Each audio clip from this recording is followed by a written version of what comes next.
There are dates in history that become mythic, not because time itself changes, but because we change in the presence of time. March 15, 2026 has been whispered about by pastors, educators, families, and curious minds. Some approach it with fear, some with hope, and others with a strange sense that we're standing at the edge of something inwardly significant. But the real question is not, what will happen to Christians after that day? The real question is, what awakening is already happening within them as that day approaches? Because spiritual turning points are never about a calendar. They are about consciousness, about the moment when a community looks inward and asks, who are we becoming? What are we holding on to? And what must we finally let go of? So let us explore 5 transformations that may unfold not because a date demands it, but because humanity itself is ripening toward them. There comes a moment in every spiritual journey when a person realizes that fear, while loud and dramatic, is not the true language of the soul. For generations, countless believers have been taught to approach their faith as if tiptoeing through a dark corridor.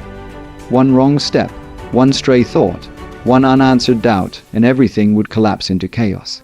Fear became the silent companion at the back of the mind, whispering that God was always watching with a stern, expectant gaze. And so many lived their spirituality like someone trying to avoid disappointing an authority rather than someone seeking a living relationship with the divine. But the world has a peculiar way of evolving, not in the external sense alone, but inwardly. Slowly, almost invisibly, a shift begins within people long before it is visible in the collective.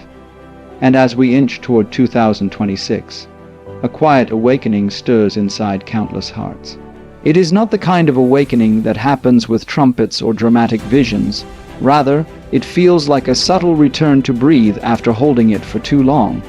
A gentle realization, faith was never meant to be a cage. It was meant to be a window. In many communities, people are beginning to recognize that fear-based belief does not inspire transformation. It only breeds obedience. And obedience, while useful for structure, cannot awaken the soul. People are noticing this in themselves.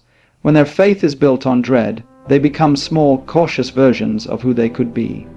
But when it is built on understanding, curiosity, and reverence, their hearts expand.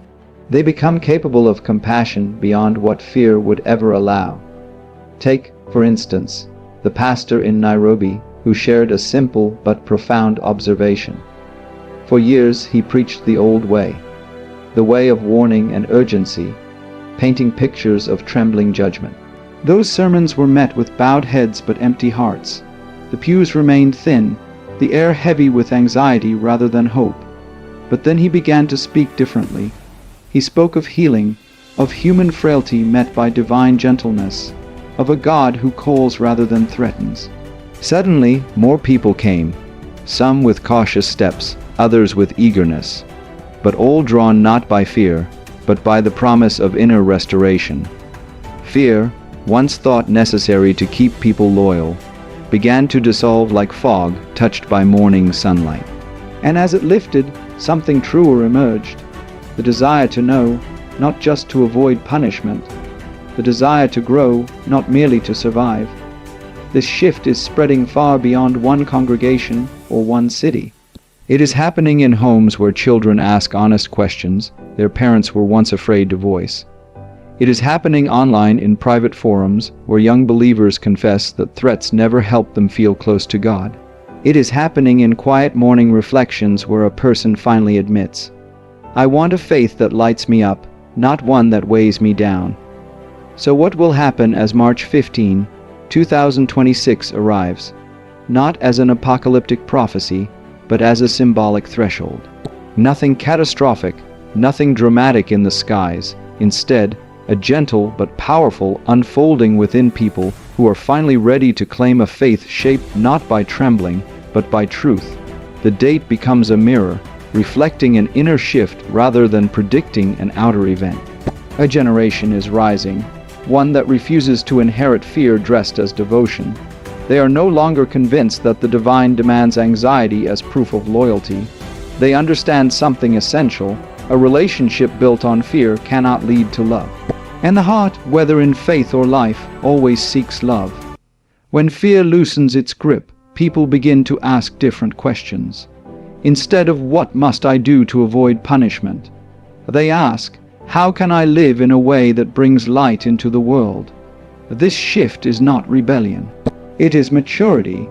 It is the natural evolution of spirituality, the same way a child grows into an adult and begins to understand that rules exist not to terrify, but to guide. It is the realization that one does not need to tremble to be sincere. Courage, not fear, becomes the mark of authentic belief, and when courage enters faith, the entire experience transforms. Prayer becomes conversation rather than pleading. Scripture becomes a mirror rather than a manual for survival. Community becomes a place of encouragement rather than silent competition over who appears holier. Faith becomes an invitation to live fully, to love deeply, to rise bravely into one's purpose. As this awakening takes root, people begin to notice a strange relief in themselves. They feel lighter, less caught in the tension between doubt and dread. They realize that consciousness, awareness, presence, all these are not threats to faith but expressions of it. A mindful believer is not a weaker believer, they are simply awake. And when someone is awake, they do not cling to belief out of fear of what might happen if they let go for a moment.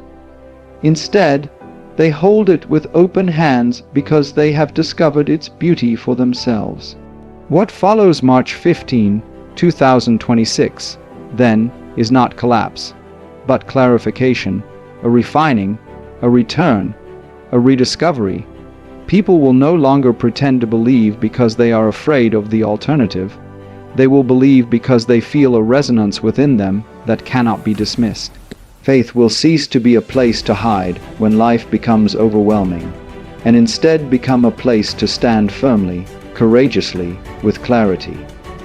And perhaps the most beautiful part of this transformation is that it will not be announced with grand declarations. You will see it in the softness of a person who used to be rigid, in the openness of someone who was once defensive, in the hopefulness of someone who once felt trapped in spiritual anxiety. These silent shifts, these inner revolutions, are the true markers of conscious faith. So in the years to come, as that date passes like any other, what will remain is the quiet strengthening of souls who have outgrown fear. They will carry their faith not as a shield against the world, but as a light within it. They will step into the future not trembling, but awake. There is a quiet transformation unfolding across the world, so subtle that many do not notice it until they suddenly find themselves participating in it. For generations, the identity of a Christian has been something one could point to with a gesture. A necklace worn on the chest, a holiday celebrated faithfully, an inherited tradition passed down with pride. These symbols, while meaningful in their own right, often became the primary indicators of faith. They stood as outward markers of an inward world that, for many, had never been deeply explored. But everything alive must evolve, and so must the way people understand their spiritual identity. In the younger generations, something different is emerging. They are no longer satisfied with the idea that faith is simply a badge one wears or a title one claims. They have grown up in a world overflowing with labels. Political labels, social labels, digital labels, all of which crowd the mind and demand allegiance. Yet beneath this chaos, they hunger for something real, something lived, something that cannot be neatly categorized. This is why so many of them have begun to move away from describing their faith in words, and have instead begun expressing it through the way they live. You can see this shift everywhere if you look closely. In a cafe where a young man pays for a stranger's meal and refuses to be thanked. In a school where a quiet girl sits beside someone who always eats alone, not because she wants recognition, but because she understands loneliness more deeply than she once admitted.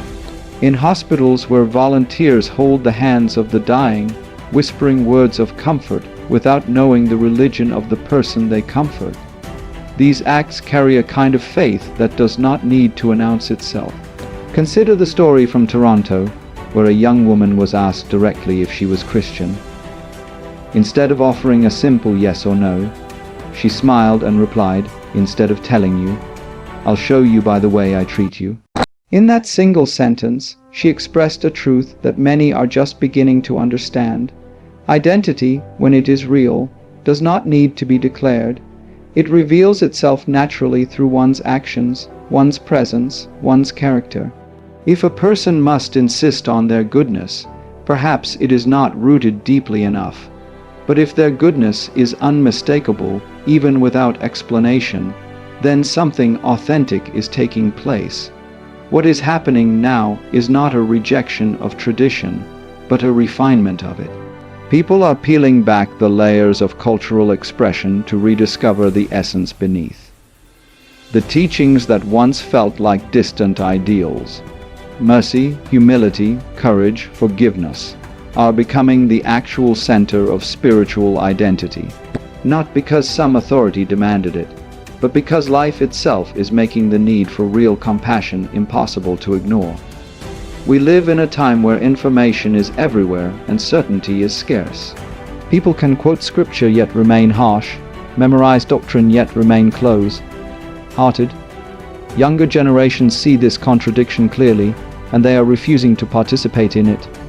For them, faith divorced from kindness is simply noise. They do not want to inherit a label. They want to inherit a way of being. And so, as March 15, 2026 approaches, something like a rebirth stirs. Not the dramatic kind spoken about in predictions, but the quiet kind that moves from heart to heart. Nothing catastrophic will happen on that day. No skies will split open. And yet everything may change, because the understanding of what it means to follow a spiritual path is shifting. People are beginning to realize that true faith is not measured by the rituals one performs, the verses one memorizes, or the correctness of one's theology. It is measured by the quality of one's presence in the world. Imagine two people walking down a street. One has every religious symbol adorning their neck, their car, their clothing. The other has no visible sign at all, but their eyes reflect warmth. Their words carry gentleness, and their actions create peace. Which one truly represents the heart of their tradition? The answer becomes clear to all who encounter them. Labels can be worn by anyone. Lived experience must be earned. This shift toward lived faith also carries a certain vulnerability. It means stepping into the world without the armor of identity, without relying on a title to justify one's actions. It means being authentic even when no one is watching, choosing compassion even when it is inconvenient, offering forgiveness when pride wants to win. It is far easier to say, "I belong to this group," than to actually embody the teachings that group claims to uphold. But this is precisely why the upcoming years hold so much possibility. A character-based faith is resilient. It cannot be shaken by cultural tension or intellectual challenge. It does not depend on the approval of others or the stability of institutions. It lives quietly in the choices a person makes when confronted with difficulty, in the kindness they show when the world is cruel, in the courage they display when they would rather hide. Slowly, people are beginning to understand that faith is not something you carry. It is something that carries you. It shapes your instincts, your reactions, the way you see others, and the way you treat yourself. And when this understanding becomes widespread, the need to loudly claim belief diminishes. One begins to live in such a way that no declaration is needed. So the movement we are witnessing is not a movement away from Christianity, but toward its essence. A shift from claiming an identity to manifesting one. A shift from title to testimony. People will be recognized as followers of the teaching, not because they proclaim it, but because they embody it. They will not need to tell others who they are. It will be visible in the way they uplift those who are weary, protect those who are vulnerable, and love without agenda. After March 15, 2026, this transformation will deepen. Not through force, but through realization. Not through pressure, but through sincerity. And people everywhere will begin to understand that the truest expression of any faith is found not in what one calls oneself, but in the life one chooses to live. There comes a time in every spiritual tradition when the future becomes so loud, so overwhelming, that the only way forward is to turn back, to return to the wellspring from which everything meaningful first emerged. Modern Christianity, in its rush to adapt, modernize, and stay relevant, has often run so quickly toward the next new thing that it has forgotten the quiet soil from which its earliest strength once grew. But the soul has an uncanny memory. It remembers what the mind forgets, and as the world grows noisier, screens flashing, opinions multiplying, demands increasing, something deep within believers begins to long for a simpler, older, quieter path. People begin to realize that spiritual life cannot be sustained by constant noise, constant argument, constant performance. At some point, the heart becomes thirsty, and no amount of polished sermons, clever debates, or high production worship can quench what the soul is asking for. The early followers of the faith lived in a world without microphones, without platforms, without an audience. Their faith was not something they broadcast, it was something they became. They sought solitude not as escape, but as nourishment. They cherished communal care, not as a program, but as a natural expression of shared humanity. They lived simply, not because simplicity was fashionable, but because they understood that inner clarity comes when life is uncluttered. Today, in a digital age where silence is rare and attention is fragmented, people are beginning to crave the very things the earliest believers held dear. Silence, once feared, is now sought like water in a desert. Stillness, once mistaken for laziness, is now recognized as medicine for the mind. Reflection, once a luxury, is becoming a necessity. Even data reflects this shift. Apps devoted to mindful prayer, scripture meditation, and guided silence have exploded in popularity since 2023. Millions tap their screens not for entertainment but to find a few minutes of peace. It is as if people everywhere are saying, "Give me something real, something ancient, something that speaks to the part of me that doesn't need technology to feel alive." This longing is not nostalgia. It is not a desire to live in the past. It is the recognition that spiritual roots are not like leaves. They don't change with every season. Roots remain constant, grounding, nourishing, stabilizing. When a tree forgets its roots, it weakens. When a person forgets the quiet practices that strengthen the soul, they feel lost no matter how vibrant their outer life appears. As March 15, 2026 approaches, the shift toward these ancient practices becomes even more evident. People are discovering that prayer is not a means to manipulate the universe into behaving a certain way. It is not a cosmic bargain or a spiritual checklist. It is a way of softening the heart, of allowing oneself to be reshaped from the inside. The earliest believers prayed not to change history, but to change their perception of it. They prayed not to gain control, but to loosen their grip. And slowly, modern Christians are remembering this. Their prayers become less frantic, less full of demands, and more open, more spacious, more honest. They begin to realize that the purpose of prayer is not to escape life, but to enter it more deeply. Serving others also begins to shift. In an era where every good deed can be captured, posted, celebrated, and shared, something essential has been lost: the quiet beauty of doing good for its own sake. There is a certain purity in serving without applause, without needing to be seen, without turning compassion into content. More and more believers are rediscovering the joy of helping quietly, buying groceries for a struggling neighbor anonymously, visiting the lonely without posting a photo, offering kindness without expecting gratitude. In these small acts, something ancient stirs. The soul recognizes the simplicity of love without spectacle. And perhaps the most profound change is the way people begin to seek peace. For years, modern society has trained individuals to value being right over being kind, to win arguments rather than nurture connections. Faith communities have often mirrored this pattern, debating theology, defending doctrines, arguing online, each side convinced of its absolute correctness. But there comes a moment when people realize that winning a debate does not heal the heart. Peace is not found in victory, but in understanding. Quietly, almost imperceptibly at first, Christians begin to choose gentleness over being right, empathy over ego, patience over proving a point. They rediscover the wisdom that arguments rarely change people, but compassion often does. This turning toward the ancient roots is not dramatic. It does not announce itself with trumpets. It unfolds quietly in living rooms, in early morning moments before the world awakens, in the soft glow of a candle lit beside an open Bible, in the silent tears of someone realizing that they've been spiritually thirsty for far too long.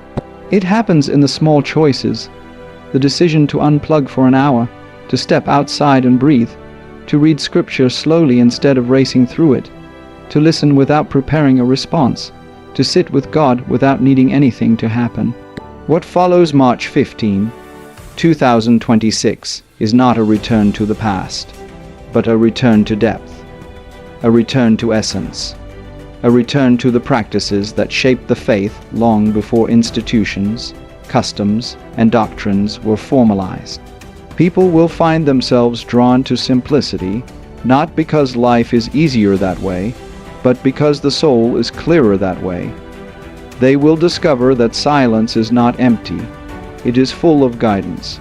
Stillness is not passive. It is profoundly active. Reflection is not indulgent.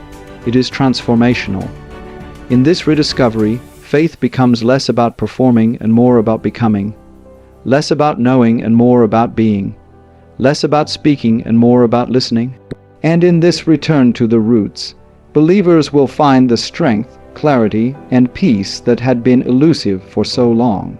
They will realize that the roots of faith are not fragile, outdated relics. They are quiet, powerful sources of life, waiting patiently to be remembered. There is a strange ache that settles over a society when people forget how to speak to one another. Not the surface-level chatter we exchange in passing, but the deeper conversations. The ones where we truly listen, where we set aside our defenses long enough to see another human being as more than their opinions. In recent years, the world has felt this ache intensely. Everywhere you look, division seems to have become the default setting. People no longer disagree, they break apart. They no longer explore differences, they weaponize them. And within the spiritual landscape, this fracture has been especially painful. Christians against atheists, Christians against other Christians, believers against the world. Lines drawn so sharply that they cut not just relationships, but the very heart of what faith is supposed to inspire. Many grew weary of the argument, tired of turning every conversation into a battleground, exhausted by the idea that defending one's beliefs meant attacking someone else. People forgot that faith is a bridge, not a fortress. Yet even in this climate, something gentle and hopeful is beginning to rise. It doesn't come with fanfare or grand declarations. It starts quietly, in classrooms, in community centers, in shared meals, and in the simple courage of human curiosity. In universities across the world, students are gathering not to argue about whose world view is superior, but to listen. Interfaith circles, once rare, are now common. A Muslim student shares how prayer grounds him. A Christian student admits she has doubts, but finds strength in community. An atheist speaks of finding meaning in the beauty of the natural world. No one interrupts to correct or convert. They simply listen. In that listening, something profound happens. Trust begins to grow. Not agreement, trust. And trust is the soil in which compassion takes root. Workplaces, too, are shifting. Faith-based affinity groups, once viewed with suspicion or as unnecessary, are now forming with a different spirit. They are not created to isolate believers or elevate them above others, but to provide safe spaces for expression and dialogue. Within these groups, people share their struggles and their joys, and colleagues from different backgrounds begin to understand one another in ways that transcend labels. The quiet realization spreads. People do not need to think alike to care for one another. Even religious communities, which historically have been some of the most divided spaces, are finding unexpected common ground. Churches are partnering with mosques and temples. not to prove a point, not to stage a theological showdown, but to serve. They distribute food together, clean neighborhoods together, comfort the grieving together. Side by side, they discover that compassion bypasses doctrinal boundaries with ease. It's difficult to despise someone when you've handed out blankets with them on a cold night, when you've prayed, each in your own way for the healing of a family in need. In those moments, humanity becomes more important than ideology. This is what some are calling a quiet revolution. It does not shout, it does not demand attention, it transforms by presence, by example. And it is spreading because people are finally noticing the cost of division. They are realizing that when everyone is shouting, nobody hears anything. When everyone insists on being right, nobody grows. When faith becomes a weapon, it loses its ability to heal. As March 15, 2026 comes and goes, this movement toward compassionate dialogue will only deepen, not because of some dramatic prophecy, but because the human soul reaches a saturation point with conflict. It simply cannot bear endless hostility. Something inside begins to crave gentleness. People begin to understand that spiritual maturity is not measured by how fiercely they protect their beliefs, but by how peacefully they share them. A spiritually immature person listens only long enough to respond. A mature one listens long enough to understand. This change in listening changes everything. When someone listens deeply, without an agenda, without the itch to correct, they invite the other person to unfold. And in that unfolding, misconceptions dissolve, fears soften, walls lower. Suddenly, the other is no longer an opponent but a reflection of the same hopes, pains, and longings that dwell within us all. Unity in this new era will not look like walking in perfect agreement. Agreement has never been the foundation of true unity. Compassion has. Compassion is the willingness to hold space for differences without letting them diminish love. Compassion is the ability to meet another person where they are and recognize that their journey, though different from yours, is just as real, just as sacred. Compassion is the courage to say, I may not see the world as you do, but I honor your humanity. And in this environment, faith does not weaken, it shines. Because when compassion becomes the defining language of dialogue, the teachings that once lay dormant suddenly come alive. Love your neighbor is no longer a slogan, it becomes a lived practice. Blessed are the peacemakers is no longer a distant aspiration. It becomes the natural expression of those who choose understanding over division. Imagine a world where believers sit with skeptics, not to argue them into belief, but to learn what shapes their view of the world. Where theologians meet with scientists, not to prove superiority, but to marvel together at the mysteries of existence. Where families divided by ideology find their way back to one another because someone decided to speak with tenderness instead of triumph. This world is not a dream. It is already beginning, quietly, steadily, beneath the surface of the noise. The revolution is not one of doctrine, but of heart. It is a revolution of listening, of compassion, of humility. In this new era, Christians will discover something profound. The strength of their faith does not come from winning arguments, but from embodying grace. It does not come from proving others wrong, but from being someone others feel safe with. When believers choose dialogue over division, they become living evidence of the very message they hope to share. And in this simple shift, from defending to understanding, from dividing to connecting, the faith becomes not only more resilient, but more radiant. It shines not because it triumphs over others, but because it illuminates a way forward for all. There comes a moment in every age when a question rises quietly above the noise, not as a command from some pulpit, nor as an echo of ancient doctrines, but as a whisper that moves through the human heart. It arrives without fanfare, without announcement, yet it carries the weight to reshape entire communities, entire generations. As 2026 unfolds, that question is gently spreading across dinner tables, workplaces, prayer circles, and long walks taken by people who are trying to make sense of a chaotic world. And the question is deceptively simple: what does love require of me now? The power of this question is that it removes every excuse, strips away every label, silences every fearful prediction. It doesn't ask for theological expertise. It doesn't ask whether someone can quote chapters or defend doctrines. It speaks to the very core of being, as if love itself is tapping the shoulder of the soul and saying, before you react, pause. Before you judge, breathe. Before you respond, remember what you were made for. Across the world, this shift is already happening, though many haven't fully recognized it yet. You can see it in the quiet gestures that rarely make the news. A man in London giving away his umbrella in the middle of a storm. A teenager in Manila spending her weekends reading stories to younger children who have no parents left to read to them. A nurse in Karachi staying an extra hour after her shift because an elderly patient has no one else to talk to. None of these people asked whether their actions aligned perfectly with doctrine. They simply responded to the moment with the only thing that had the power to uplift it: love. One of the clearest glimpses of this emerging spirit took place after a devastating flood in Brazil. Streets had turned to rivers. Homes had collapsed under the weight of water and mud. Families stood in shock, watching their lives dissolve before their eyes. There were no headlines yet, no official relief teams deployed, no government assessments. And yet, before the world even knew what happened, something remarkable stirred.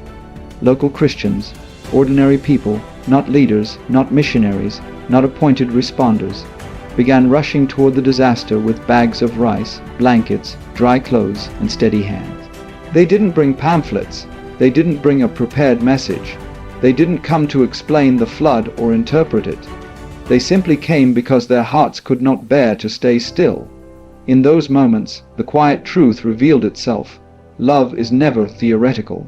It does not wait for permission or perfect timing. It doesn't stop to check schedules or ask whether the recipient deserves it. It acts because that is its nature. And this is the nature that is beginning to awaken in countless believers around the world.